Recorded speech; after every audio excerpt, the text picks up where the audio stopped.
নবোদয় পরীক্ষার একটা খুবই গুরুত্বপূর্ণ প্রশ্ন বলেছে, একজন ব্যক্তি তার আয়ের 85% খরচ করে এবং তার কাছে 360 টাকা সঞ্চয় থাকে, তার মোট আয় কত?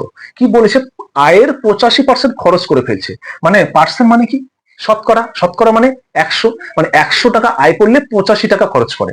তার মানে সে যদি 100% আয় করে, তাহলে তার মধ্যে 85% আয় সে কি করছে? খরচ করে ফেলছে। তাহলে তার কাছে বেঁচে থাকলো কত? 100 থেকে 85 বাদ দাও, 15%।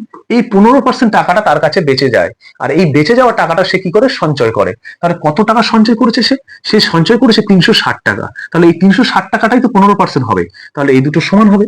এবার 15% সমান যদি 360 টাকা হয়, তাহলে 1% সমান কি হবে? নিশ্চয়ই কম হবে, তাই ভাগ করব 360/15। আবার 100% সমান কি হবে? নিশ্চয়ই 1-এর থেকে বেশি, তাহলে আমরা কি করব? 360 ইন্টু করবো 100/15। এবার কাটাকাটি যায়, দেখো 360-কে কাটলে 24 হয়, এবার 24-কে 100 দিয়ে গুণ করলে 2400 হয়। তাহলে আমার পেয়ে গেলাম মোট আয়। এই মোট আয়টা হলো 2400 টাকা। কোথায় আছে? অপশনে, সিতে আছে অপশন। যদি বুঝে গেছো, ভিডিওতে একটা লাইক করে দিও, ভালো লাগলে বন্ধুদের সঙ্গে শেয়ার করে দিও।